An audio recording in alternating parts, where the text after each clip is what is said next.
Magnífico reitor, estou aqui com o meu colega professor do Brasil, pesquisador, temos sonhos quase em comum, enriquecer cada vez mais a pesquisa. O sonho nosso não vai terminar aqui na sala de aula, o sonho nosso é expandir quase na comunidade lusófona, agregar mais pesquisadores para debatermos sobre educação e outros temas que nos interessam. Achei oportuno convidar o magnífico reitor para conhecer e talvez, se tiver alguma palavra, também pode, de facto, proferir. Aqui é a turma do mestrado da 8ª edição, estamos com os mestrandos, eles também, depois da aula do professor Rogério, eles também têm uma apresentação. Muito obrigado, magnífico reitor, a turma é esta, o professor Rogério está aqui. Talvez falar alguma outra coisa, ou apresentar, talvez tenha mais ambição na área de pesquisa, e o professor Rogério está disponível para colaborar conosco. Obrigado. Obrigado, professor Mozinho. Boa tarde aí, professor Rogério. Imagino que seja tarde ainda no Brasil, não? Aqui são 1h da tarde, 1h10 da tarde. 1h da tarde, ok. Olha, muito obrigado, professor Mozinho, por convidar-me a esta aula, e quero também agradecer ao professor Rogério por aceitar o convite de participar numa das nossas aulas de mestrado em Pedagogia e Didática.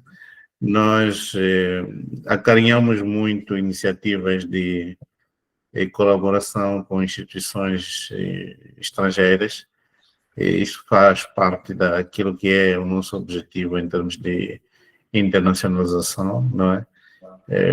Achamos que os nossos estudantes têm que ter este contato com docentes, portanto, que trabalham noutras realidades, não é? E então, o Brasil tem sido um país com quem temos relações muito, muito boas, né? Temos relações com várias universidades, e, portanto, este intercâmbio em termos de aulas no mestrado, sobretudo, tem se verificado noutras turmas também. Eu, pessoalmente, tenho tido colaboração nas minhas aulas de um professor da Universidade de Alfenas, com quem temos um convênio já formalizado, okay? E, aliás, seria bom também que com a Universidade do professor Rogério pudéssemos também formalizar um convênio que se estenda tanto para todas as nossas áreas de atuação, né? Nós temos cursos em engenharia informática, temos cursos em administração e gestão, temos cursos na área de ciência de educação, tanto no nível de licenciatura, okay? Para além de outros mestrados, por exemplo, mestrado em Geografia e Gestão de Recursos Naturais, mestrado em Ensino de História e também em Engenharia Informática. Então, bom, eu entrei apenas para desejar boas-vindas ao professor e sugerir, então, que vamos trabalhar no sentido de expandir o nosso intercâmbio, não é? Para outras áreas em que as duas universidades possam ter interesse comum. Ok? E muito obrigado. Tá? Obrigado, magnífico reitor. As palavras de boas-vinda, desejando mais possibilidade de intercâmbio de forma formal. Eu acredito que o professor Rogério também tem uma palavra antes de o reitor se despedir. Eu agradeço muito, né, a essa possibilidade, né, de diálogo, né, agradeço pelas palavras gentis do nosso magnífico reitor, né, é o Fernando, né, temos um mestre em comum, o professor José Gondra, né, da Universidade do Estado do Rio de Janeiro, né, através dele nos conhecemos, né, e espero, como o Fernando já bem mencionou, e que consigamos, né, em médio prazo, aproximar as nossas instituições e constituir um grupo, né, de pesquisa em educação profissional, em educação em direitos humanos, no sul global lusófono. Né? Será, de fato, algo muito feliz para todas nós e todas as nossas instituições. Então, muito obrigado pelo convite, é uma honraria muito grande. Obrigado. Olha, os estudantes, boa noite aí para vocês e votos de uma boa aula, né? Bom proveito. Boa noite, reitor. Obrigado. Obrigado, obrigado. Eu tenho que iniciar uma aula também agora no mestrado. Boa noite, obrigado. Obrigado. Pronto, então. Até breve. Obrigado, Magnífico. Então, voltamos cá entre nós.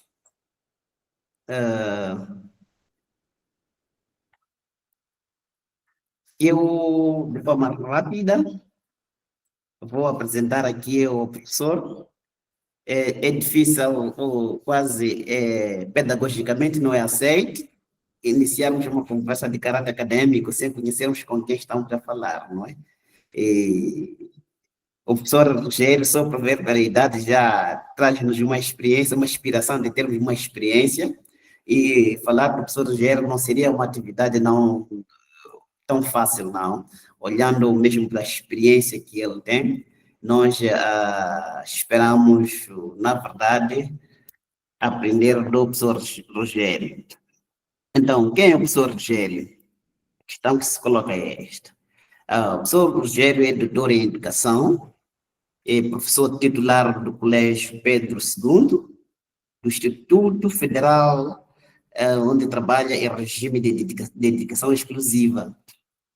É docente permanente do programa de pós-graduação em Educação Profissional e Tecnológica.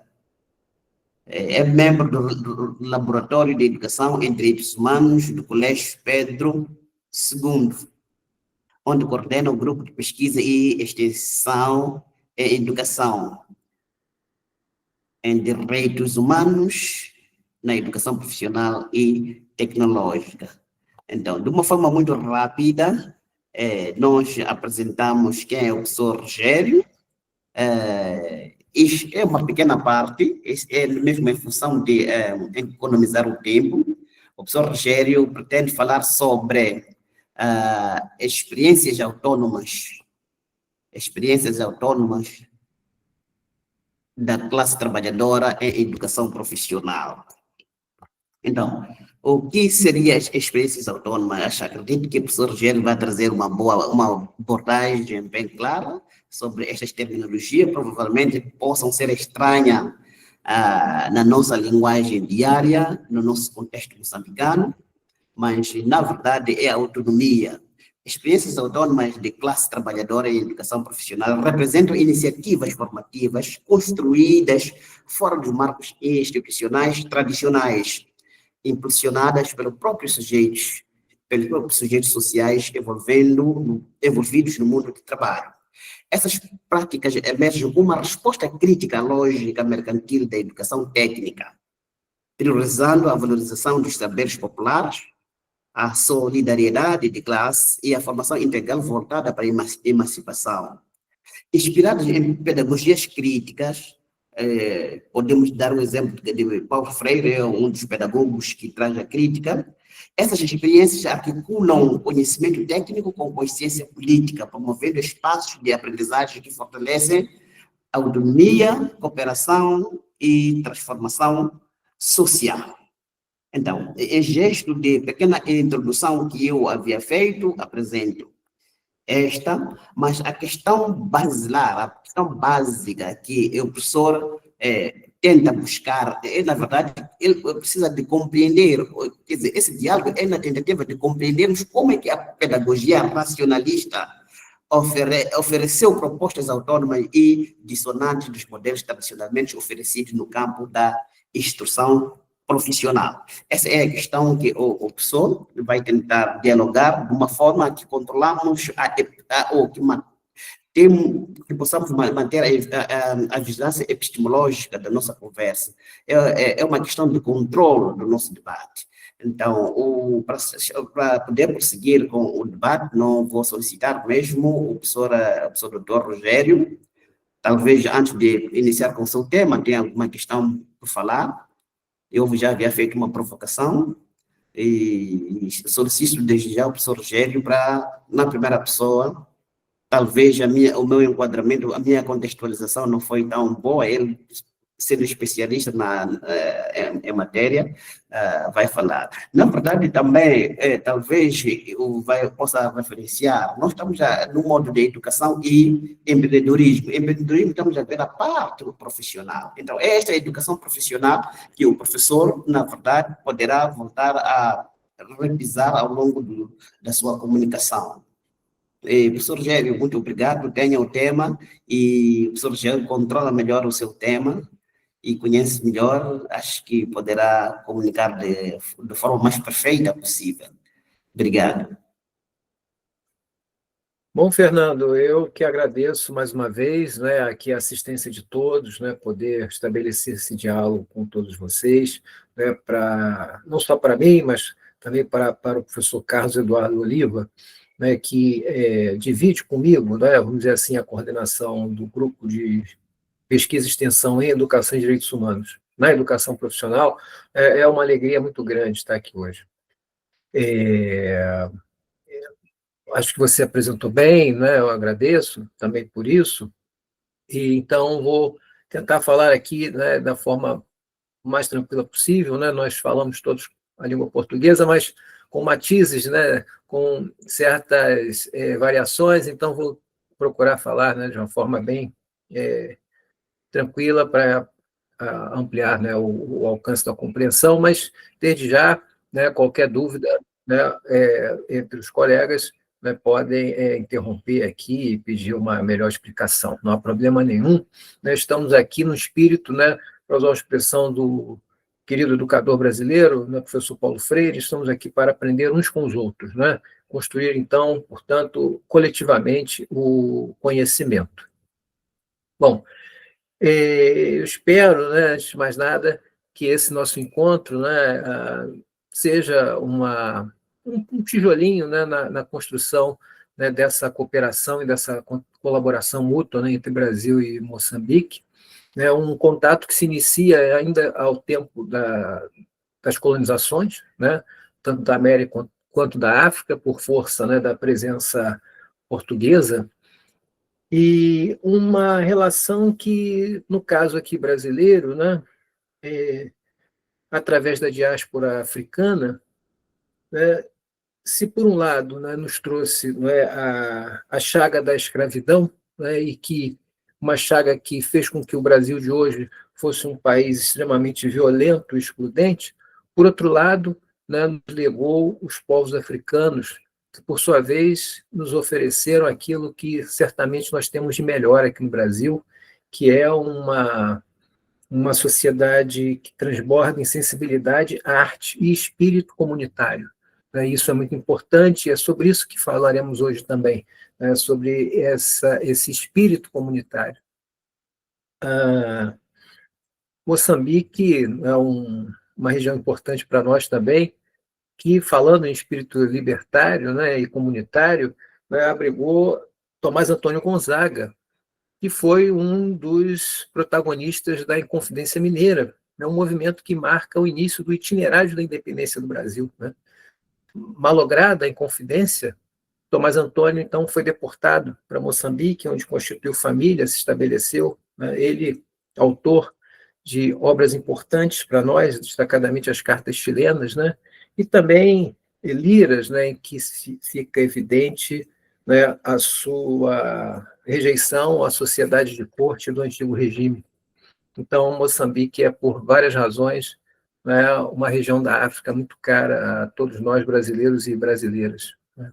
Bom, como o Fernando já disse, meu nome é Rogério Cunha de Castro, né, eu sou bacharel licenciado em História, mestre em Literatura Brasileira e doutor em Educação, títulos conferidos pela Universidade do Estado do Rio de Janeiro. Então, toda a minha formação se deu na Universidade do Estado do Rio de Janeiro, né, minha querida UERJ.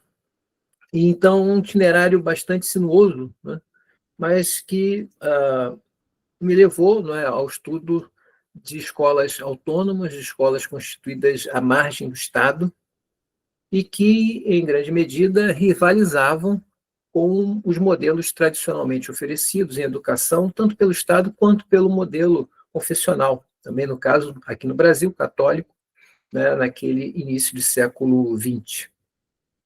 Mas eu, então, atuo no Colégio Pedro II, né, como o Fernando já mencionou, o Colégio Pedro II é um dos colégios mais antigos do Brasil.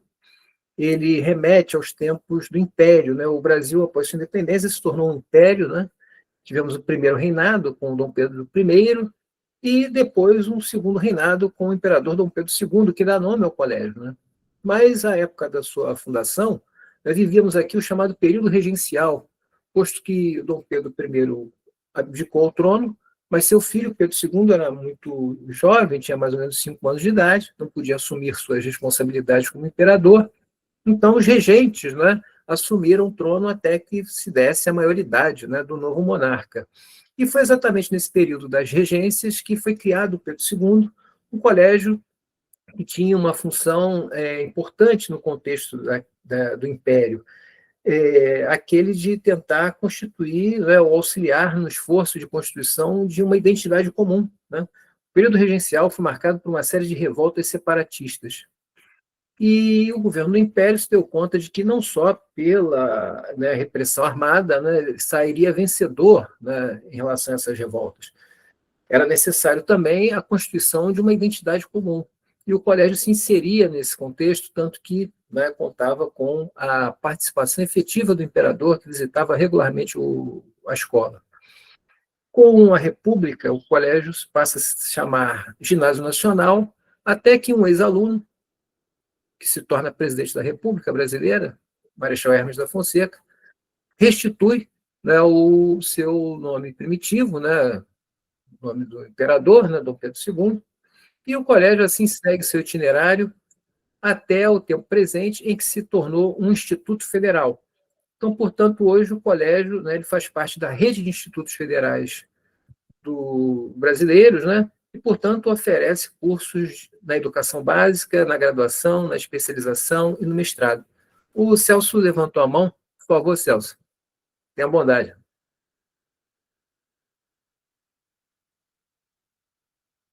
Talvez tenha sido sem querer.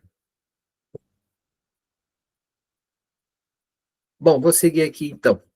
Então, como eu ia dizendo, né, eu atuo no Colégio Pedro II, né, onde nós temos também o curso, né, de mestrado profissional, um curso em rede com outros institutos federais, né, o ProfEPT, o mestrado em educação profissional, e é da relação do ProfEPT com o LAED, né, o Laboratório de Educação e Direitos Humanos, também do Colégio Pedro II, que surge, então, o nosso grupo de pesquisa, que é o grupo de pesquisa e extensão, que já mencionei, de Educação e Direitos Humanos na educação profissional. Eu vou tomar a liberdade de colocar aqui no chat o link do nosso canal no YouTube, né, do LAED, onde vocês poderão, né, aqueles que tiverem interesse, poderão ali encontrar um pouco mais sobre o nosso trabalho, sobre as nossas atividades, né?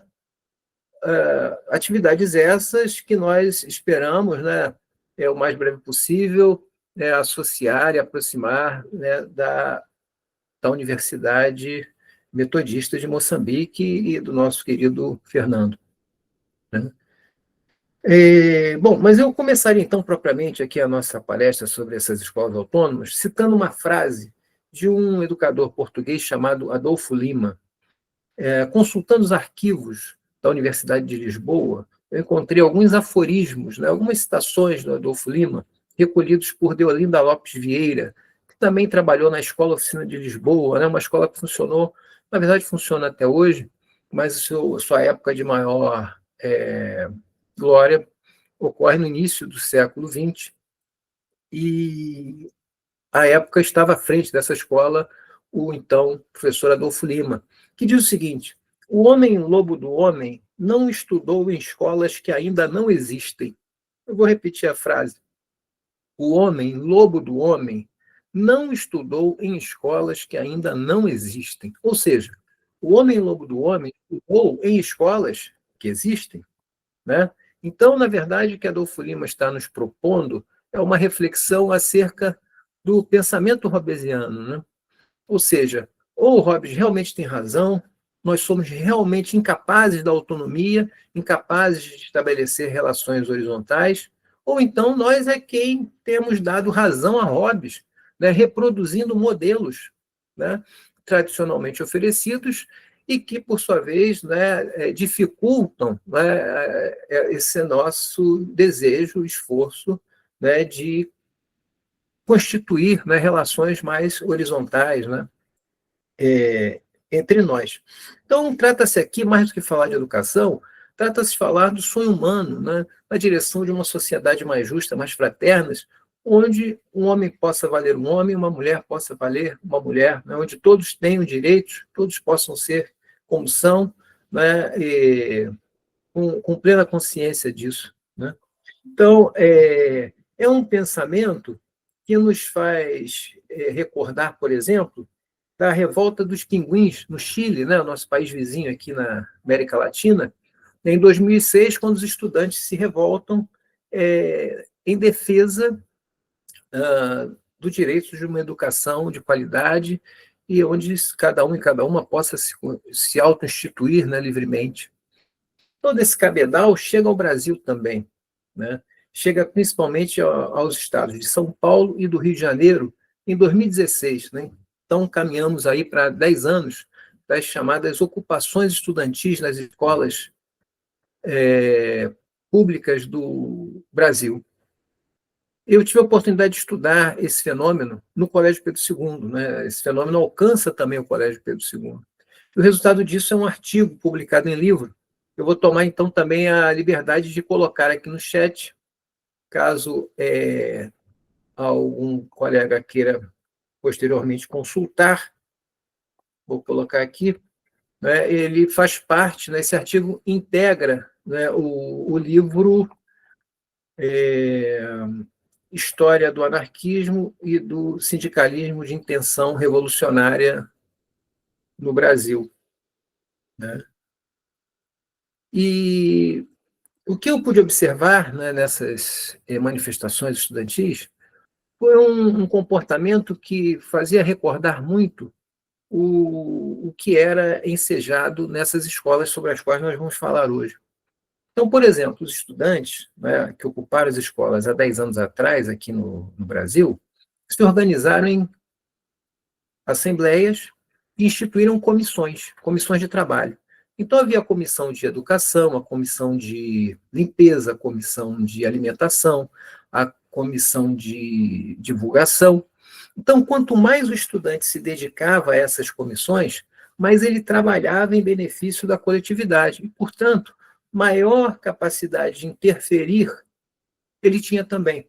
Então, por exemplo, se o estudante participasse só da assembleia, ele poderia participar das decisões, né, vamos dizer assim, estruturantes. Mas se ele também, além disso, se dedicasse à comissão de educação, ele teria maior capacidade de interferência naquele aspecto. Se ele trabalhasse na de educação e alimentação, ele ampliaria essa capacidade de interferência, ampliaria a possibilidade de dar ao movimento as suas feições. Então, isso me leva a crer que aqueles estudantes fizeram do trabalho realmente, né, algo que afere poder, né, que afere autoridade. E o nosso debate hoje aqui também é sobre isso, né, sobre a possibilidade de que o poder esteja ao alcance de todos, né, para que todos possam ter acesso a ele, todos possam ter a capacidade de interferir, né, no sentido de que, né, a democracia não é algo que se ensina, é algo que se pratica. E a escola precisa, então, praticar democracia para que ela, de fato, se torne, né, um valor, né, compreendido e exercido por todos e todas. Então, dessa maneira, né, é importante observar que essas ocupações, né, e a sua maneira de organização lembram muito a Comuna de Paris. A Comuna de Paris, que foi um fenômeno da história francesa que tem uma íntima relação com a constituição das escolas sobre as quais nós queremos falar hoje. nessas escolas autônomas. Em 1871, né, entre os meses de março e maio, não só em Paris, mas em outras cidades francesas, né, no contexto ainda da Guerra Franco-Prussiana, né, as suas populações se levantaram e criaram outras formas de organização da sociedade, formas mais horizontais. Então, por exemplo, no caso parisiense, cada bairro francês tinha sua comissão, assim como os estudantes, né, há 10 anos atrás aqui no Brasil, tinham suas comissões de alimentação, educação, saúde, defesa. Então, quanto mais o cidadão participava dessas comissões, mais autoridade, mais poder ele tinha de interferir. E entre essas comissões estava a de educação, né? Então, em 1871, na França, se tentou colocar em prática, na verdade, todo um cabedal reflexivo que vinha desde as primeiras reuniões da Associação Internacional dos Trabalhadores, né, que tem, né, início em 1864. Então, reparem que é um itinerário longo até que as escolas sobre as quais nós queremos falar, né, pudessem ser constituídas, né? É uma construção realmente coletiva, né, protagonizada pela classe trabalhadora. Nessas reuniões da Associação Internacional, dois conceitos sobre educação aparecem e que serão muito importantes. O primeiro é o conceito de demopedia, conceito proposto por Pierre-Joseph Proudhon, que não está necessariamente participando desses debates, é um conceito que é pensado, né, é trazido para o debate, que propõe o seguinte: se a emancipação da classe trabalhadora, se a autoinstituição da classe trabalhadora deve ser obra dos próprios trabalhadores, então também essa educação que serve à autoinstituição da classe deve ser fruto do trabalho dos próprios trabalhadores. Um outro conceito importante é o conceito de instrução integral, proposto pelo russo Mikhail Bakunin, esse sim participou da Associação Internacional diretamente, e que sugere o seguinte: a instrução ela precisa ser física, né, o conhecimento e cuidado do corpo, intelectual, né, o desenvolvimento das capacidades, das faculdades, né, intelectuais, e social, ou seja, uma preocupação, né, em reconhecer na fisionomia de cada um e de cada uma, né, um parceiro, um companheiro, alguém com quem se possa construir coletivamente uma sociedade melhor para todos e todas. Então, esses dois conceitos serão basilares para que um educador francês, que também está presente nas reuniões da Internacional, aliás, é incumbido de formalizar essa educação que eles julgavam importante, julgavam promissora, chamado Paul Robin, né? E o Paul Robin, então, é quem vai sistematizar esse pensamento durante a Internacional, apresentá-la, né, ao longo das sessões, né, um trabalho que será aprovado, né, em 1868, numa das reuniões da Internacional, e que vai dando, então, ao Robin, né, assim, uma espécie de expertise, né, e depois se verificará em Paris, na qual ele também participou. Então, ele participa da Associação Internacional e da Comuna de Paris, né? Bom, a Comuna foi malograda, né, conforme nós sabemos, mas o Robin depois tem a oportunidade de voltar à França, né, foi exilado por conta da sua participação, sua colaboração com a Comuna, ele pode, então, retornar, e aí, então, é convidado para administrar o orfanato Prévost, né, em Saint-Puy. E durante mais ou menos 14 anos ele fica como diretor desse orfanato, que era um orfanato do Estado, mas que, por ser um orfanato, dava a ele a oportunidade de ter um contato, né, permanente com os meninos e meninas dessa instituição, na qual ele vai tentar colocar em prática, né, todas essas referências construídas ao longo da Internacional e que se tentou colocar em prática durante a Comuna. O principal trabalho textual do Robin se chama Manifesto dos Partidários da Educação Integral, que é um resultado de reflexões sobre esse tempo em que ele atuou, né? Então, repare aqui um dado importante para nós, né, que também será norteador para essas experiências escolares. O reconhecimento, né, de que é impossível, né, que é um erro, separar pensar e fazer, né? Pensar e fazer são elementos, né, que não podem ser dissociados, né? Toda e qualquer dissociação que se faça, ela se torna artificial, né? Então, a boa educação, né, se nós podemos usar esse termo, ela deve conjugar pensar e fazer, né? Então, todos nós, homens e mulheres, precisamos nos tornar pessoas capazes de pensar e fazer, né? Sem hierarquia entre essas duas habilidades humanas. O fato é que um educador catalão, chamado Francisco Ferrer i Guàrdia, a essa altura, já tinha tomado conhecimento, né, de toda essa referência e tinha, inclusive, tido contato com o próprio Paul Robin. E, por sua vez, procura estabelecer na Espanha, agora sim, uma escola autônoma que tentasse colocar em prática todo esse acúmulo de debates que vinha lá da Internacional. Essa escola se chamou Escola Moderna, né? A Escola Moderna número 1 de Barcelona, foi fundada em 1901, né, por, então, esse educador catalão, Francisco Ferrer i Guàrdia. Foi uma escola que, à margem do Estado, procurou oferecer uma série de elementos que hoje, felizmente, estão, muitos deles, pacificados, né, incorporados ao universo escolar, como, por exemplo, a ideia, né, da coeducação dos sexos, né, de aulas passeio, né, conforme expressão dada por Freinet, né? Havia uma preocupação com a higiene dos estudantes, o que também era uma novidade à época. Existia algo que hoje ainda precisamos amadurecer melhor, que é a gestão participativa, né, das escolas.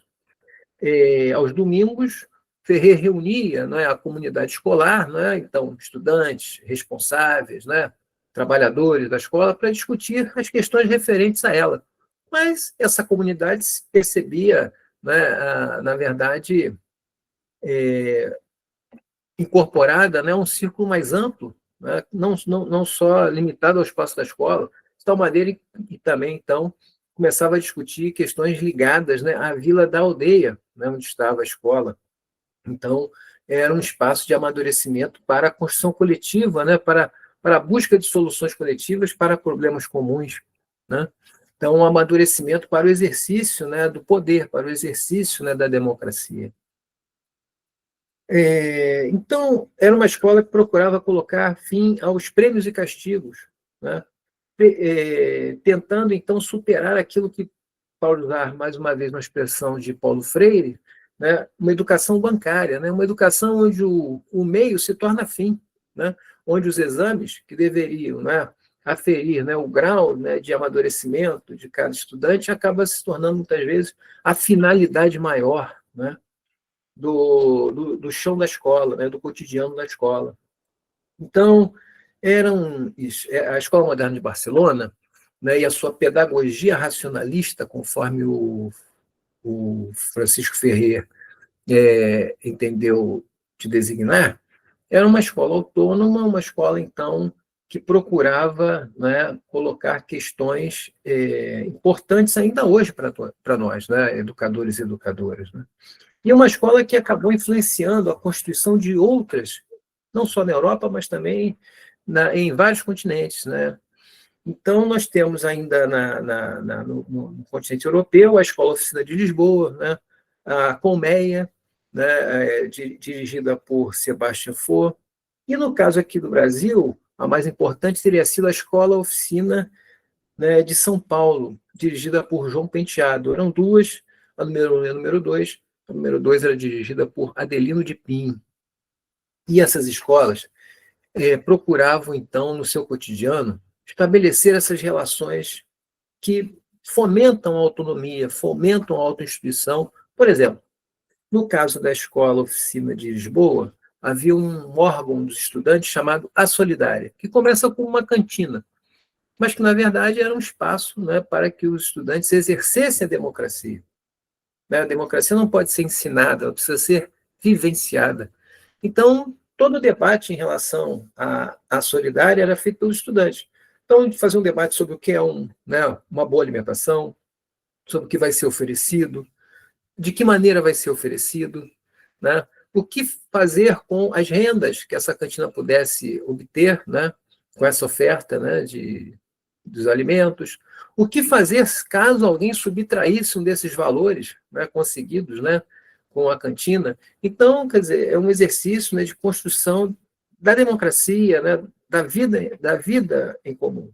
Né? No caso da Escola Moderna de São Paulo, os meninos e meninas tinham um jornalzinho chamado O Início, onde, mais uma vez, se observa, né, essa relação entre pensar e fazer, porque era preciso pensar as matérias do jornal, né, então era preciso um trabalho intelectual, né, de construção dessas matérias, mas também era preciso, né, vamos dizer assim, um trabalho mecânico, né, de constituição do jornal, né, de saber trabalhar com os tipos, né, saber construir fisicamente o jornal. Então, pensar e fazer, mais uma vez, né, reunidos. E a colmeia tinha, entre os trabalhadores, né, uma caixa de recursos. Então, os trabalhadores da colmeia não tinham salário. Havia uma caixa de recursos coletivos que ficava lá à disposição. E, segundo os relatos, raramente os trabalhadores e trabalhadoras recorriam àquela caixa ali. Em nenhum momento aconteceu, por exemplo, de subtraírem valores, né, sem o consentimento coletivo. Então, onde eu quero chegar é que essas escolas, nesse exercício da democracia, tentavam, né, fazer com que a grande questão escolar fosse o aprendizado, né, do equilíbrio entre os nossos desejos individuais e as necessidades coletivas. Então, não, o segredo, vamos dizer assim, da convivência seria a habilidade de saber, né, equilibrar aquilo que nós queremos com aquilo que a coletividade necessita.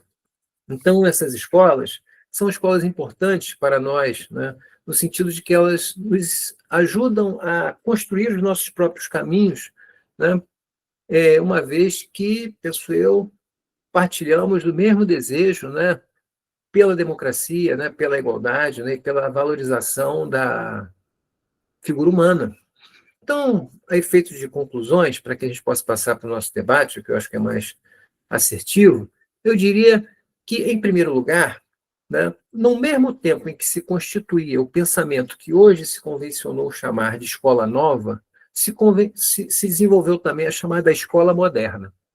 Porém, ao contrário da escola nova, a escola moderna foi proibida sumariamente. No caso aqui brasileiro, as escolas foram sumariamente fechadas. E aí fica uma dúvida, né, que é a seguinte: por que as escolas novas foram permitidas e, mais do que isso, foram sendo incorporadas, né, ao Estado, e as escolas modernas foram proibidas? Talvez porque as escolas modernas realmente apresentavam, né, um esforço de democratização do ensino, democratização, né, da vida comunitária. E isso talvez não agradasse, né, aqueles que detinham o poder. Né? Então, outras formas de poder não deveriam ser pensadas, discutidas e praticadas, sobretudo, no chão da escola. Né? Uma educação, então, pelo trabalho e não para o trabalho, o que é muito diferente. Né? Então, uma educação que estimulasse os trabalhadores do futuro a entender o espaço do trabalho como um espaço que, de fato, deveria significar, né, aquilo que, né, num determinado léxico se chamou omnilateralidade, né, ou seja, a plenitude, né, contribuir na plenitude de todos nós. Um terceiro aspecto é que o poder deveria estar ao alcance de todos, inclusive das crianças, né, conforme seus meios e as suas necessidades, né, de tal maneira, então, enfatizando mais uma vez, que eles pudessem participar do exercício democrático, né, para que o incorporassem. Né? Não há o aprendizado, né, da democracia pela palavra, há pela prática. Né? Então, mais uma vez, né, retornamos à ideia do pensar e fazer como aquilo que integra cada um, cada uma. Né? Eram escolas que antecipavam aquilo que hoje nós chamamos de uma educação em direitos humanos, né? Porque eram escolas fundamentadas na ideia da valorização da dignidade humana, né? Que partiam do princípio ético da valorização da figura humana. Então, por exemplo, no caso da Escola Moderna de São Paulo, o dia letivo começava com hinos, né? Como muitas escolas faziam naquela época, mas um dos hinos cantados no início, antes das aulas, era um hino chamado Hino à Mulher, então simbolizando, né, naquele início do século XX, a importância, né, das mulheres, né, o direito das mulheres de se auto-instituírem, né, de se educarem, né, uma ideia ainda não era bem vista, vamos dizer assim, pelo conjunto da sociedade. Outro aspecto, né, é que essas escolas demonstram que nenhuma pedagogia escapa à ideologia que a produziu, né? De tal maneira que propostas autoritárias não poderão, então, oferecer pedagogias democráticas, né? Então, sem democracia, não há pedagogia democrática. Então, transformar a pedagogia deve ser um caminho que se dá para e passo à transformação da sociedade, ambos na direção de uma sociedade verdadeiramente democrática, onde todos e todas tenham acesso, né, às decisões, né, à construção, né, coletiva, né? Então, é interessante, porque, recordando mais uma vez das ocupações estudantis aqui no Brasil, que eu pude estudar, né, 10 anos atrás, os estudantes do Pedro II eram e são ainda hoje, muitas vezes acusados de rejeitar, né, o Código Dicente, né, de desobedecer o Código Dicente.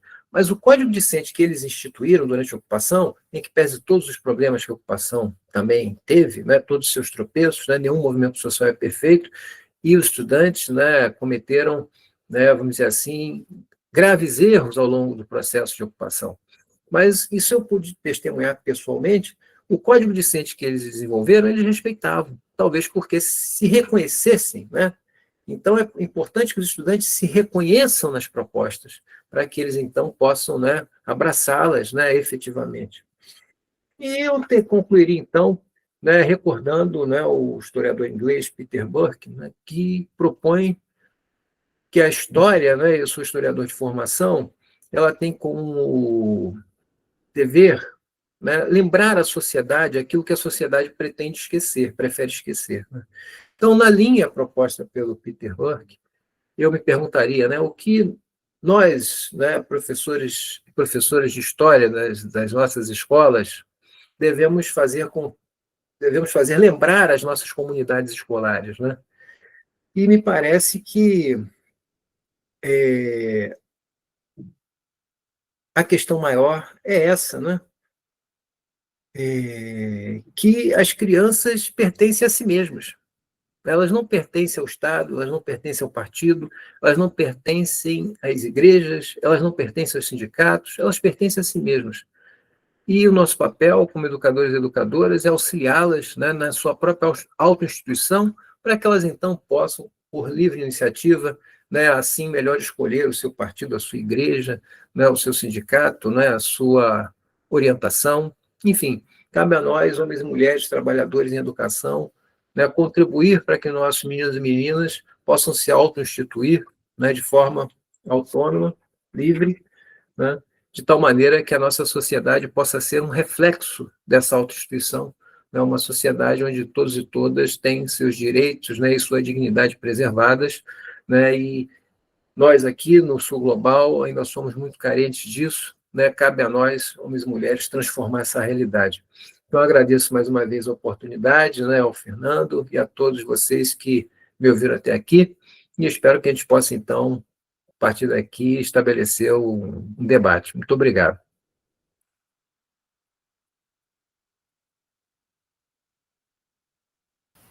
Obrigado, professor Rogério. Eu acho que aprendi muito nesta aula. Primeiro, professor Rogério, há uma terminologia que não era me familiar e eu vi pela primeira vez neste debate, demopedia. Então, quando tentei perceber a etimologia desta palavra, percebi que a demo vem mesmo do povo. Pedia, que queria dizer a educação. Então, quando tentamos fazer a interligação deste etimológico desta palavra, descobrimos que demopedia é uma educação voltada ao coletivo, conforme o professor vinha explicando durante a sua comunicação. Também deparei-me com uma outra palavra que eu acho que vamos estudar com mais devagar, vamos investigar a instrução integral. Estou a ver aqui o André Arnaldo Vilanculo, a sua dissertação fala mesmo da educação profissional. Espero que investigue e aplique da melhor forma esta palavra, instrução integral. Instrução integral.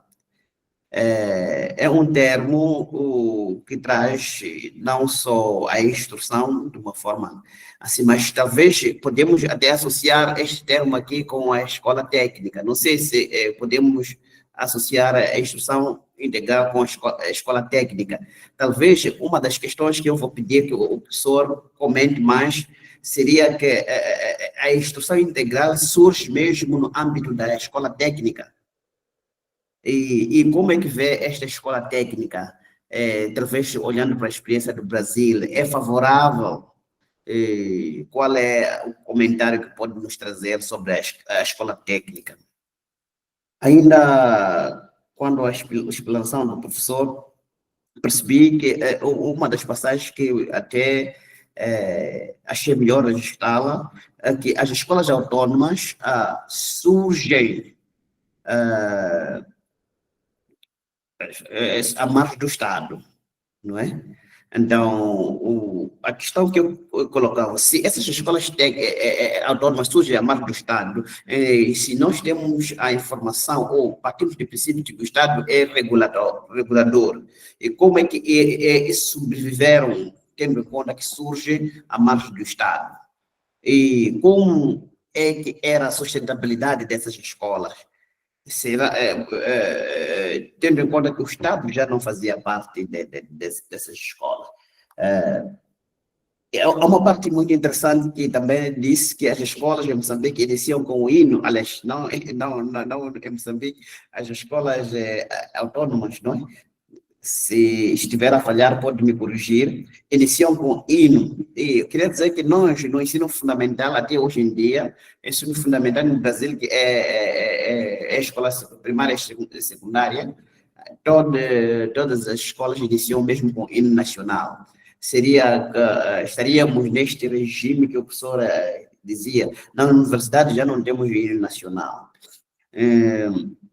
Isso é simplesmente uma informação que queria acrescentar, porque nós também, as nossas aulas cá em Moçambique, iniciam com o hino nacional, salvo simplesmente o ensino superior. Então, antes de talvez entregar a palavra ao professor Rogério, queria agradecer de princípio uma aprendizagem extremamente profunda para mim, e uma questões que eu ia fazendo, ia sinalizando palavras que me eram ou que me são estranhas, isso aí que irão me dar a possibilidade de investigar, ler da melhor forma possível, de modo que eu possa compreender e integrar no meu repositório científico. Então, eu queria agradecer ao professor pela uma aula extremamente forte e eu acredito que foi muito proveitosa, e também abriram a possibilidade dos nossos mestrandos dialogar diretamente com o autor da comunicação, sem nenhum remorso. E tenho aqui o estudante André Vilanculos, está a escrever sobre mesmo a escola técnica profissional. É uma oportunidade de dialogar com o professor, até talvez trocando e-mail, podemos trabalhar conjunto. O Renato é o estudante que já terminou a sua dissertação, já submeteu, assim só está à espera da data para que seja convidado para apresentar a sua defesa pública. Eu, nesse compasso de espera, estou a pensar em convidar o Renato para que também faça a sua apresentação e dialogue com os seus colegas a volta da temática que vai cá proferindo. Então, acho que os outros estudantes fazem parte deste curso, nesse caso deste módulo, que é Educação e Empreendedorismo.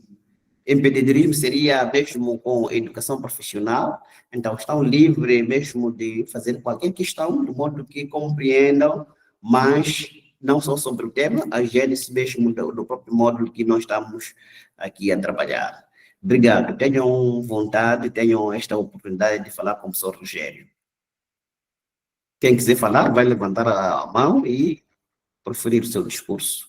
Questões talvez uma informação que tem, pode colocar, ou um conhecimento a mais, uma questão. O professor Rogério está disponível para nos atender. Obrigado.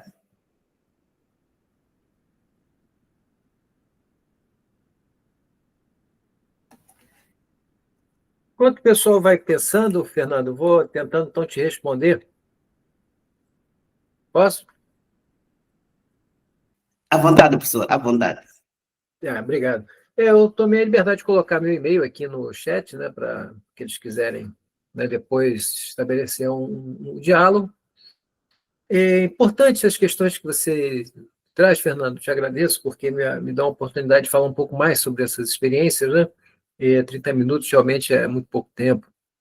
São experiências bastante densas e que envolvem muitas histórias. Mas o conceito de instrução integral e o conceito de demopedia, né, eram fundamentais para a ideia de politecnia da aprendizagem que esses trabalhadores e trabalhadoras estavam tentando conceber. Veja, no caso brasileiro, eu disse a vocês que o Pedro II é um colégio criado ao tempo do Império, né? Aliás, é o único colégio que consta nominadamente na Constituição do Brasil. E uma vez, vou me permitir aqui uma confidência, uma vez conversando com dois parlamentares, um deles, que chegou a ser ministro da Educação, disse o seguinte, que não entendia por que reclamávamos tanto, né, querendo recursos, porque o Colégio Pedro II era o único que consta nominadamente na Constituição. Então, poderiam extinguir todos os colégios do Brasil, menos o Pedro II. Né? Eu não sei se ele cometeu um ato falho, né? Mas o Pedro II hoje é um Instituto Federal. E os institutos federais, na sua gênese, né, foram criados em torno de 1909, pelo presidente Lula Peçanha. E eu arriscaria dizer que eles surgem, em alguma medida, como uma tentativa de dar uma resposta, né? Claro, se inserem num conjunto mais amplo, né, de esforços do Estado de chamar para si a autoridade sobre a oferta da educação pública. Mas eu arriscaria dizer que também é uma forma de tentar dar uma resposta a essas iniciativas autônomas dos trabalhadores, que alcançaram, né, grande sucesso, né? Grande capilaridade. Mas, voltando aos conceitos, né, o conceito de demopedia, então, ele propõe isso, né, quer dizer, se não é, a transformação da sociedade na direção de um modelo que seja menos excludente, né, que seja um modelo em que realmente cada um e cada uma possa exercer, né, os seus direitos plenamente, se a responsabilidade sobre a transformação da sociedade nessa direção é nossa, né, nós, homens e mulheres, trabalhadores, também essa pedagogia que esteja alinhada com esse desejo também deve ser uma obra nossa. Quer dizer, nós não podemos esperar, né, segundo o Proudhon, né, do Estado essa iniciativa, né, ou do capital essa iniciativa. Claro que isso não é fácil, né? O Neno Vasco, um trabalhador muito envolvido com essas questões no início do século, né, então ao tempo das escolas modernas aqui no Brasil, ele observa isso e registra isso num dos seus artigos no jornal, onde ele afirma o seguinte, olha, aqueles que têm capacidade técnica parece que não estão muito interessados nesse novo modelo, né? Por outro lado, aqueles que estão não têm essa qualificação técnica, né? Não têm essa formação profissional, né, para o trabalho em educação. Então, a ideia de uma instrução integral, né, uma ideia de uma instrução onde cada um e cada uma possa desenvolver, né, se desenvolver fisicamente, né, mentalmente, né, e também socialmente, né, pensando, né, não só em si, mas no corpo, né, da sociedade, né, orientou essas escolas. Mas claro que elas não eram, vamos dizer assim, paraísos, né? Claro que elas não na prática, né, elas também tinham seus problemas. Todos os problemas sociais, nós sabemos, atravessam, né, o espaço da escola, e não era diferente isso com essas instituições, né? O fato é que, realmente, né, havia, né, uma preocupação efetiva, né, em materializar, né, todo esse cabedal teórico. Então, por exemplo, consultando os exercícios epistolares, né, os exercícios feitos pelos meninos e meninas, alguns deles registrados, né, no jornalzinho Início, né, um jornal que se pode consultar no arquivo João Penteado, né, hoje faz parte do acervo do Centro de Memória da Educação da Universidade de São Paulo. Esses exercícios nos ajudam a perceber que, de fato, havia uma preocupação efetiva, né, real, concreta. Então, um dos exercícios de um menino, não me recordo agora exatamente o nome dele, mas o nome da redação era Um Passeio ao Tietê. Né? Então, o Tietê é um rio famoso, né, do estado de São Paulo, e mais especificamente da cidade de São Paulo, aqui no Brasil. E nesse passeio ao Tietê, né, em primeiro lugar, a gente observa, né, a ideia da aula passeio, né, conforme falei aqui, né, antecipando, né, o próprio conceito do Freinet, né. Mas, então, a ideia não é diminuir a importância do Freinet, mas é estender também a esses homens e mulheres que pensaram a educação, né, antes dele. Mas a gente observa no passeio Tietê, né, uma preocupação com o corpo, né, na caminhada, nos exercícios físicos, nas atividades físicas, né, em princípio, como parte de um momento de recreação, mas que é uma recreação onde se estimula, né, o corpo, onde se enfatiza, né, o conhecimento do próprio corpo. Havia uma preocupação de entender, né, a flora, né, que eles encontravam pelo caminho, né? Então ele fala das begônias, né? E havia também uma preocupação social, por exemplo, num determinado momento, eles se deparam com um animal morto, um cavalo morto. E é uma passagem muito bonita, né, muito sensível, em que um dos meninos coloca flores sobre o cadáver do animal. Né? Hoje, né, com essa nossa dificuldade de lidar com a nova tecnologia, né, eu, né, assim, tristemente imaginaria que não seria impossível que um estudante, né, banalizasse aquela cena e fizesse uma selfie. Né? Então, quer dizer, havia um estímulo para uma determinada sensibilidade. Né? Em outro momento, os meninos colhem flores e um deles colhe para o outro, né, provavelmente impossibilitado de fazê-lo.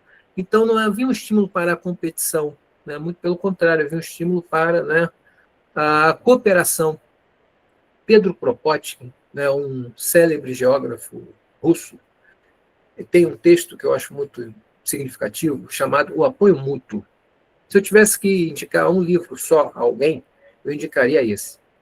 Nesse livro, Kropotkin tenta responder ao darwinismo social. Não ao Darwin, mas ao darwinismo social, né? O que não é exatamente a mesma coisa. E ele diz o seguinte, olha, dentro da concepção que predomina hoje, nós poderíamos dizer que as águias mais experientes, elas têm todo o mérito, né, de devorar a presa primeiro, de se valer da presa, deixando as demais com fome, entregues à própria sorte. Afinal de contas, né, elas, né, foram aquelas que tiveram sucesso, abateram a presa.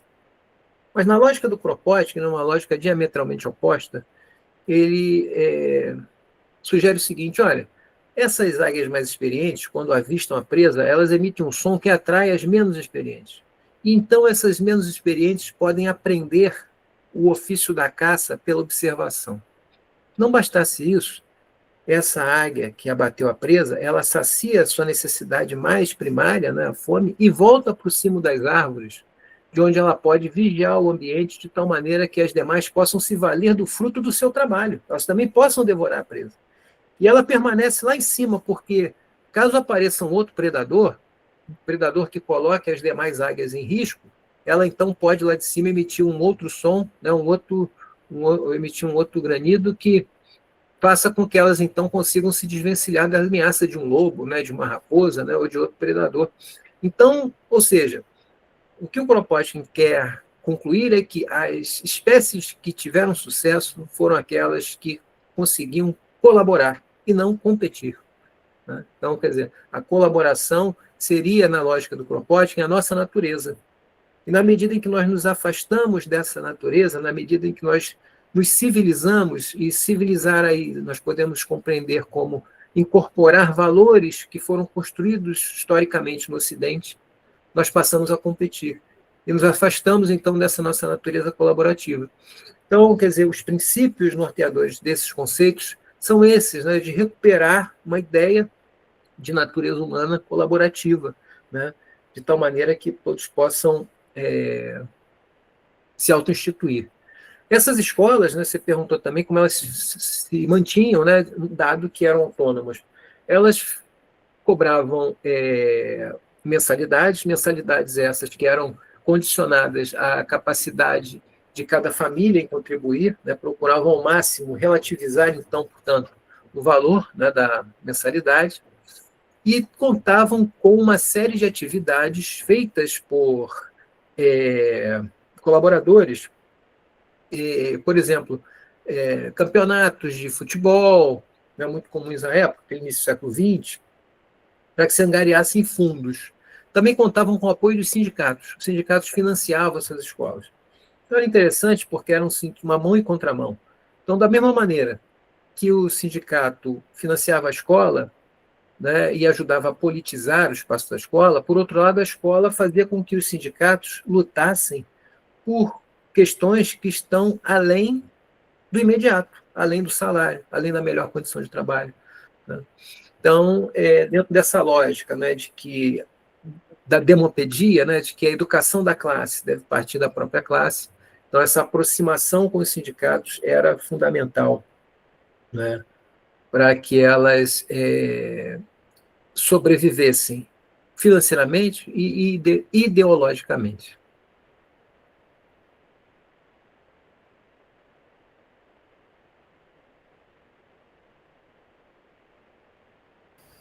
Obrigado, professor. Acredito que a minha dúvida poderia, de forma hipotética, dizer que os mestrandos também tinham a mesma dúvida, mas vamos abrir a possibilidade de quem quiser interagir diretamente com o professor, pode fazer já.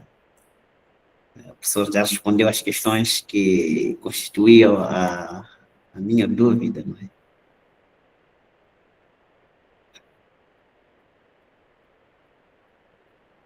Sim, Celso. Temos Celso, depois vai falar o Hermenegildo. Obrigado. Muito obrigado, boa noite, professores. De fato, eu sinto que é um privilégio tão ímpar podermos estar aqui e podermos beber um bocadinho mais do conhecimento que tem que ver com esta nossa área tão complexa, que é a pedagogia, que é a educação. Professor Rogério, eu, de fato, tinha muitas dúvidas que, de forma explícita, elas foram sendo suprimidas à medida que ia ouvindo a explanação. Todavia, mediante este excesso de dúvida, ainda prevalecem algumas, pelo menos umas três, que pude tomar nota mediante a vossa explanação. De fato, ficou marcante que a democracia deve ser vivenciada e não ensinada. Ficou marcado, de fato, tendo em conta que é uma habilidade que visa equilibrar entre o que queremos e o que a comunidade quer. Eu pude prestar atenção nisto, e isto também, para além de me elucidar, também trouxe-me uma outra questão. A questão é, tendo em vista que a educação, a democracia deve ser vivenciada e não ensinada, a minha pergunta é: como a educação pode equilibrar a transmissão de conhecimentos com a formação crítica e ética de cidadão? Nós sabemos que a educação, que é um processo social, ele sofre muita interferência, seja a própria interferência social, assim como política. E como podemos formar, equilibrar a transmissão do conhecimento entre a formação crítica e da cidadania? A segunda questão tem que ver, fiquei muito atento quando o professor falava das manifestações dos estudantes, e teria dito que eles organizaram-se em assembleias e que este trabalho, esta organização em assembleias foi produtivo à medida em que foram descobrindo o poder do trabalho conjugado. Nisto, eu traz-me a dúvida, tendo em conta algumas organizações que são formadas. Por exemplo, nós aqui temos ONP, Organização Nacional dos Professores, e tudo mais. O que eu queria perceber é que papel desempenham atualmente os sindicatos e movimentos sociais na manutenção e recriação de espaço educativo autônomo. Essas associações que visam lutar pelos direitos dos professores e das outras classes ligadas ao ramo da educação. E para terminar, a terceira questão seria... Desculpa, Celso, pode repetir bem a segunda questão? Que papel desempenha? Sim. A segunda questão é que papel desempenham os sindicatos e movimentos sociais na manutenção e recriação de espaços educativos autônomos. Nós, em nosso caso, falamos das organizações dos professores, entre outros afins ligados à educação. A última questão, de fato, o professor teria dito que estamos num mundo tecnológico e competitivo, de fato. Isto é uma verdade, isto não é uma verdade para trás, mas sim uma verdade para frente. O que eu queria perceber, na vossa visão, que é para poder beber mais, quais são os desafios atuais que dificultam a continuidade das experiências educativas autônomas? Percebo eu que existe uma autonomia neste ramo, em particular da educação, o qual estamos a tratar, que os fazedores da educação vinham com uma autonomia, têm uma autonomia, mas que essa autonomia está a enfrentar. Quais são os desafios que eles enfrentam neste mundo da globalização econômica digital? Tendo dito isto, eu paro por aqui, depois, enfim, fazer a minha venha. E estou muito grato e muito feliz em poder participar no evento deste magnitude. Muito obrigado, professor. Obrigado, Celso. Traz aqui questões que até merecem uma dissertação, não é? Eu não sei se o professor Rogério vai responder essas questões agora, mas acredito que se não conseguir responder cabalmente, podemos, de forma privada, e continuar a conversa com o professor Rogério, não é? Mas eu acredito que vai dizer alguma coisa antes de irmos ao Hermenegildo. Eu prefiro comentar essas questões. Bom, realmente são muitas questões se entrelaçam, né? Eu sou um modesto mestre-escola, assim, eu não tenho, infelizmente, né, as respostas cabais, mas posso aqui dar minha modesta contribuição à reflexão, né, na lógica, conforme procurei enfatizar, né, no início da nossa conversa, né, no sentido de aprendermos uns com os outros, né? Então, tentar falar um pouco a partir das minhas experiências, né? Sobre essas escolas chamadas sindicais ou autônomas, né, essas escolas modernas, como se convencionou chamar, elas se auto-intitulavam escolas modernas. Modernas no sentido de trazer um pensamento moderno, né, no campo da educação. Defendia-se a ideia da neutralidade. E aí que é importante sinalizar que o que eles estão compreendendo como neutralidade é algo muito diferente do que nós, por exemplo, no Brasil hoje, sobretudo com o ascenso de determinados movimentos, como o Escola Sem Partido, né, um movimento extremamente conservador, entendem por neutralidade. Neutralidade aqui não seria a ideia de ausência, né, conforme alguns tentam defender hoje, né?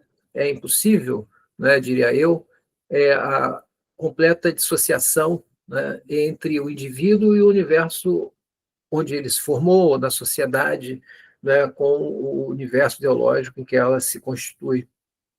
Mas a neutralidade aqui proposta por essas escolas é a ideia de que A escola, assim como o sindicato, assim como o partido, assim como qualquer outra instituição, ela é uma ferramenta da sociedade, ela não pertence a um ou ao outro, de tal maneira que todas as correntes de pensamento deveriam se fazer presentes nessa escola.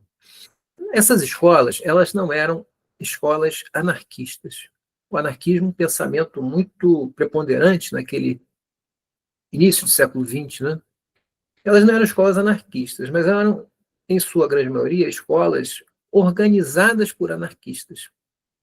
Há uma grande compreensão sobre o que defende o anarquismo. Via de regra, ele é definido por aquilo que ele rejeita, que é o Estado. Mas ele precisa ser compreendido pelo que ele propõe, né? E o que ele propõe é um outro modelo de organização da sociedade, ou seja, aquele formado por comunidades de produtores-consumidores, onde as decisões são tomadas de forma mais horizontal possível, são, então, comunidades ancoradas na ideia de apoio mútuo e que se relacionam entre si, né, essas diferentes comunas de produtores e consumidores, com, a partir de um princípio federativo. Então, buscando sempre o consenso, mas respeitando as especificidades, né, de cada ente, né? Então, o que eu queria dizer é que nessas oficinas, né, organizadas por essas escolas, né, por exemplo, meninos e meninas circulavam em todas as oficinas, de tal maneira que pudessem escolher aquela em que iriam se especializar. Então, meninos frequentavam oficinas de costura, meninas frequentavam oficinas de marcenaria. Então, meninos e meninas podiam, sem distinção, né, sem o enquadramento que a sociedade daquela época gostava de dar, né, sem o formato que a sociedade daquela época gostava de dar, pelo menos aqui no Brasil, né, de que, né, a costura não é um espaço para meninos, assim como a carpintaria não é um espaço para meninas, né? Essas escolas tentavam romper com essa lógica, né, entendendo ambos os espaços como espaços de trabalho e, portanto, né, passíveis, né, do desejo, do interesse de meninos ou meninas, né? Isso, dito hoje, parece algo simples, mas naquela altura era algo muito transformador, né, de tal ponto que essas escolas foram, inclusive, fechadas, né? A própria ideia da coeducação de sexos, né, ainda era algo visto com certo estranhamento, né? Interessante, conversando, né, às vezes, com amigos e parentes, a gente se depara, né, com uma possibilidade, né, de compreender melhor como era, né, a sociedade. Uma vez conversando com a minha avó, ela me contando como era, né, a sua adolescência, e uma época em que aqui no Rio de Janeiro começou a se popularizar o cinema, né? E ela dizia que o meu bisavô, né, o pai dela, né, não permitia que ela e suas irmãs fossem ao cinema, conquanto permitisse que os meninos, os irmãos fossem, né? Vejam, né, uma dupla educação, né? Uma para meninos e outra para meninas. E a alegação do meu bisavô era uma alegação frequente, né, que estava nas bocas, nas ideias da maioria dos pais daquela época. Ele dizia: eu não vou permitir que a minha filha vá para um espaço onde se apaga a luz, fica tudo escuro, e ela vai ficar sentada do lado de um desconhecido, né? Então, é interessante que esse relato, né, que evidentemente deixava a minha avó e suas irmãs muito tristes, elas choravam muito, segundo o relato dela, porque não podiam ir ao cinema, né, assistir aos filmes, as fitas, né, como elas chamavam na época, né, ela denota, né, a dupla moral que havia naquela época, né, a época mais ou menos dessas escolas sobre as quais nós estamos falando, né. Agora, sobre as tecnologias, quer dizer, eu acho que a questão que essas escolas podem nos oferecer como aprendizado, né, é que as tecnologias devem estar ao acesso a todos, né? Por isso falei aqui que meninos e meninas frequentavam as mesmas oficinas, né? A questão não permitir com que os nossos jovens, né, compreendam que a grande mestra ainda é a sociedade, né? Não é a tecnologia. A tecnologia tem que estar ao serviço da sociedade. Nas aulas passeio, organizadas pelo Francisco Ferrer, por exemplo, que tinha dificuldades em manter oficinas na escola, as oficinas eram caras, né? Então, ele levava os meninos e meninas às fábricas. E essas visitas proporcionavam uma triste constatação, que aqueles operários e operárias naquelas fábricas, também, conforme os estudantes em sua visita, se incomodavam com o mau cheiro das fábricas, com o calor excessivo, mas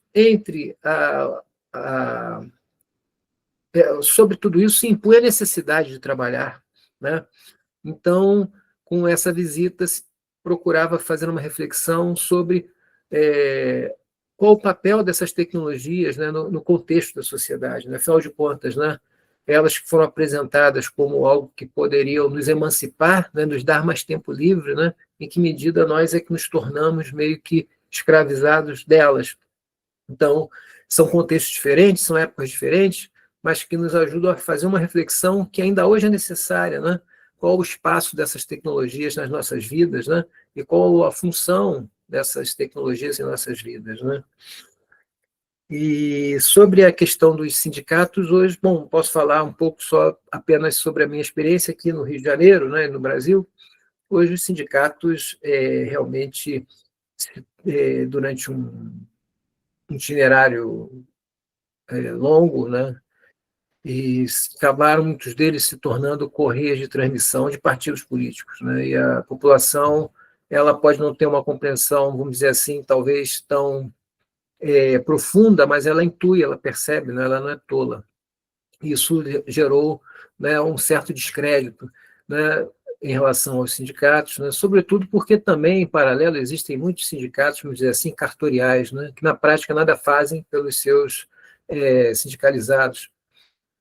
Eu acho que hoje, com sorte, nós temos alguns sindicatos que ainda resistem, mas como sindicatos, vamos dizer assim, de resultado, né? Não seriam sindicatos que, a exemplo daqueles, né, que financiavam as escolas sobre as quais nós estamos falando, né, tinham realmente uma amplitude, né, de ação muito grande. Eu acho, né, que a partir de 1922, com a fundação do Partido Comunista aqui no Brasil, né, deu-se uma inflexão, né, que deixou de lado as formas de aglutinação no campo da cultura, que eram enfatizadas pelos sindicatos livres, autônomos, que financiavam essas escolas livres, autônomas, e que aglutinava a classe trabalhadora em torno do campo da cultura, com universidade popular, escolas populares autônomas, teatro popular, jornais, né, em favor da política partidária. Né? Então, a concentração da atenção dos trabalhadores deveria se dar em torno da política partidária. E aí eu me pergunto, né, em que ponto, né, essa inflexão deu mais musculatura e capacidade de organização e luta para os trabalhadores e trabalhadoras. Né? Mas, enfim, não sei se eu consegui responder, mas, na verdade, não é bem uma resposta, é só uma tentativa de compartilhar um pensamento, né, aliado com as propostas do nosso querido Celso. O Celso, eu acredito que também o meu livro tem um capítulo que fala sobre a inoperância das organizações e dos sindicatos. Por que que eles não operam? Por que que eles não funcionam como é que deviam funcionar? Eu acredito que o Celso tem a tarefa de trazer esta resposta também. Antes de iniciarmos a próxima aula, é tradicional aqui atribuirmos tarefa para cada estudante para a próxima aula e Celso pode ler mais porque que os sindicatos, esses movimentos sociais, atualmente não funcionam, não constroem esses espaços autônomos. Acho que pode ler e nos trazer a possível resposta também, não é? Para a próxima aula. E eu acredito que o professor Rogério comentou de uma forma mais bem sábia e, sem querer influenciar este pensamento, reservo mesmo que o Celso traga essa informação. Já está disponível no meu livro, acho que vai encontrar. Obrigado. Vamos dar 1 minuto para Hermenegildo, 1 minuto para Carmene. Carmene, os dois haviam pedido alguma palavra. Iniciamos com Hermenegildo, terminamos com a Carmene. Obrigado. Vamos ser flexíveis, claros, simples. Obrigado. Obrigado, doutor. Parabenizar também o professor Rogério pela apresentação muito inteligente, boa, pude apreciar o currículo. Quanto à aula, por acaso, tivemos muita informação nova, alguma, que eu já não sabia. Por acaso, pude apreciar quando falava dos objetivos das escolas modernas, que eram de promover o desenvolvimento integral do aluno, tinha que ver também com estimular o pensamento crítico e a própria resolução dos problemas. E também, um dado não menos importante, falou sobre o professor Paulo Freire, quanto que a educação bancária, e trouxe-me que era uma abordagem pedagógica autoritária e passiva, onde o professor era o único detentor de conhecimento, né? E o aluno apenas era olhado ali como um banco. Então, traz-me uma dúvida quando o professor falava sobre a educação pelo trabalho e educação para o trabalho. Olhando o nosso seminário, que é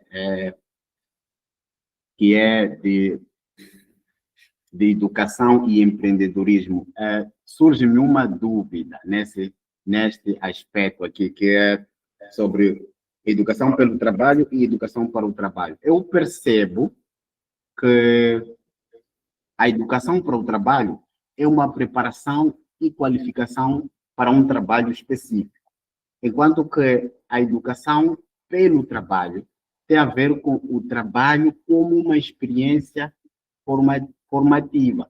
Com isto, estou a querer dizer o quê? Por exemplo, se eu ainda estou na escola, o nosso aluno ainda está na escola, podemos considerar que está a ter uma educação para o trabalho?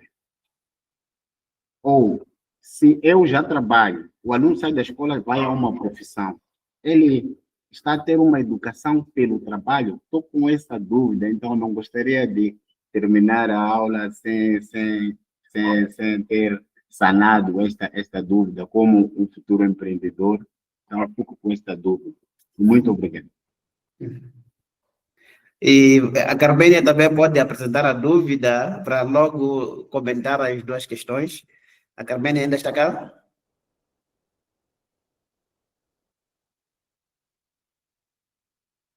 Acho que a Carménia saiu. Então, professor, vai dar o último comentário. A questão que foi levantada por Hermenegildo. Eu acho que a Carménia não está mais aqui conosco. Bom, eu penso, Hermenegildo, meu querido, o Noam Chomsky, né, nos seus escritos, né, ele diz o seguinte, que se as netas, agora hoje já devem ser, né, 2 mulheres já adultas, mas naquela altura 2 meninas, se as minhas netas tentarem atravessar a rua, né, inadvertidamente, eu vou impedi-las. Se o sinal estiver aberto, se o sinal para os carros estiver aberto, né? Não sei como é que vocês... Aqui no Brasil, alguns chamam sinal, outros semáforo, né? Não sei como chama exatamente, né, em Moçambique. Aqui no Rio de Janeiro, nós chamamos de sinal, né, para pedestres e automóveis, né? Mas se o sinal estiver aberto, eu vou tentar impedi-las, inclusive usando a força se for necessário. Isso não quer dizer que eu me sinta, né, o senhor do destino e do futuro delas, né? Isso não quer dizer que eu quero interferir na maneira como elas querem ver o mundo ou fruir pelo mundo. O meu papel é auxiliá-las, né, a que se tornem capazes disso, né? Eu acho que esse é um pensamento muito alinhado com o que desejavam, né, os educadores e educadoras dessas escolas. Pensar através da politecnia, né, o espaço da escola, né, da escola-oficina, né, como oficina-escola, né, de tal maneira que o trabalho se tornasse uma pedagogia. Uma pedagogia não apenas para o aprendizado da operacionalidade de uma técnica, né, mas o trabalho com a pedagogia de vida, né, de comunhão, de partilha, né, de produção coletiva de riqueza, que deve, portanto, retornar a todos e todas que participaram da produção dessa riqueza, né? Então, aquele princípio, né, da valorização e do princípio ético, né, de se partir da dignidade humana, né, como fator inegociável, né? Tudo pode ser negociado, menos princípios, né? E um princípio fundamental é o da dignidade humana. Então, esse não pode ser negociado, né? Então, é pensar, o mundo do trabalho como um aspecto fundamental nas nossas vidas e que, portanto, não pode ser alienante, né? Ele precisa ser emancipador. Claro que existem atividades que muitas vezes são rejeitadas, muitas vezes as pessoas não querem exercê-las. Então, esses espaços escolares também pensavam alternativas. Como, então, dar conta? Por exemplo, em algum momento, os banheiros precisarão ser limpos, né? Mas, no caso, né, aqui do Rio de Janeiro, né, por falar da minha realidade, a maioria das pessoas não quer esse ofício. Como fazê-lo? Se o princípio liberal de que quanto menos procura, então, né, menos, né, interesse, maior, então, deve ser o salário para que as pessoas queiram fazer, né? O salário das pessoas que cuidam dos nossos banheiros públicos deveria ser o mais alto, né? Mas não são, nós sabemos que não são, e também sabemos os fatores, né? Mas o fato é que essa questão também estava presente no espaço das escolas. Uma opção poderia ser um revezamento das atividades indesejadas. Então, trata-se de buscar alternativas, né, para que se consiga dar conta do problema comum, né, dividindo, né, as tarefas indesejadas, né, entre as pessoas, né, e não terceirizando para algumas delas, né? Porque tudo é pedagogia. Por exemplo, a cantina da escola onde eu trabalho, ela é terceirizada, ela cabe a uma iniciativa privada dentro da escola pública, da oferta de quitutes, né, salgadinhos, né, docinhos, refrigerantes para os estudantes. Existe uma cantina. Será que nós não estamos ensinando que é legítimo transferir para outra pessoa, né, ou para uma empresa, uma responsabilidade que é nossa? Por exemplo, nós reclamamos muito da indisciplina, muitas vezes, dos nossos estudantes. Mas será que a responsabilidade para ser aprendida, ela não precisa ser exercida? Então, se essas cantinas fossem, como a Solidária, no caso da Escola Oficina de Lisboa, geridas pelos estudantes, talvez ali eles tivessem um bom momento, né, dentro da escola para aprender essa responsabilidade, para aprender, né, a empreender, né, para aprender a agir, né, a dar conta de problemas e a dar conta da construção coletiva da solução para esses problemas, né? Então, nada passa desapercebido no espaço da escola, tudo é pedagogia e, ainda que não nos demos conta, né, dela, né, é o chamado currículo oculto, né, aquilo que nós aprendemos na escola, né, mas que não está necessariamente nos programas, né, mas que está na escola, né? Então, acho que é isso, né? Essas experiências, elas tentaram transformar o trabalho, né, em aquilo que realmente afira a autoridade, né, e estimule, né, a capacidade da construção de uma sociedade mais fraterna e mais horizontal nas suas decisões.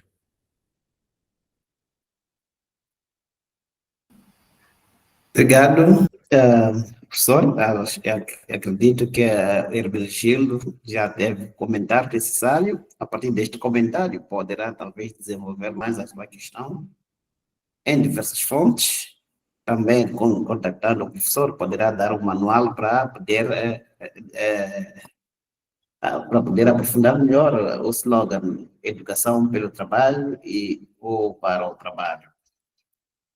Então, de forma muito breve, gostaria talvez de agradecer ao professor Rogério. Discutimos com o professor Rogério, já aprendemos com o professor Rogério e talvez as nossas dúvidas também desafiaram o professor Rogério para ampliar mais o debate. E, neste momento, agradecemos nós como estudantes, em nome dos estudantes, agradeço eu na qualidade de docente, e queria convidar desde já para passar a acompanhar. Nós só vamos ter uma apresentação, Outro grupo, vai definir o dia com mais calma. Vamos ouvir um único grupo. De preferência, vai ser o quarto grupo, porque pelo tema, a Tonieta, pelo menos, vai ter 5 minutos para falar da questão que levantamos na aula passada e ela vai abrir, antes do quarto grupo apresentar, ela vai nos trazer os comentários da questão que, de fato, ficou na aula passada. Quem vai ser o moderador do quarto grupo vai ser Mainato, não é? Está aqui o Mainato. Tá. Fernando, você me permite só um último comentário? Sim, sim. Perdão a interrupção. Só, então, mais uma vez, agradecer a todos e todas, né? Espero poder ter podido contribuir. E eu vou enviar a você depois, né, o PDF do meu livro, né, para que você possa, então, né, distribuir, né, socializar aí com os nossos queridos mestrandos, para que, caso tenha alguma curiosidade, né, de aprofundar mais aí o contato com essas escolas, possam fazê-lo a partir do livro. Então, obrigado a todos e todas mais uma vez, e destacadamente ao meu querido Fernando. Tenhamos aí uma aproximação cada vez mais densa, né, e mais produtiva, né, e mais feliz para todos nós. Obrigado, professor, obrigado. Nós estamos muito satisfeitos pela aula, aprendemos bastante. Os mestrandos, assim como eu, na qualidade de professor, aprendi bastante. Espero que os próximos o próximo convite volte mais com uma inspiração que teve no primeiro dia. Muito agradecido, professor.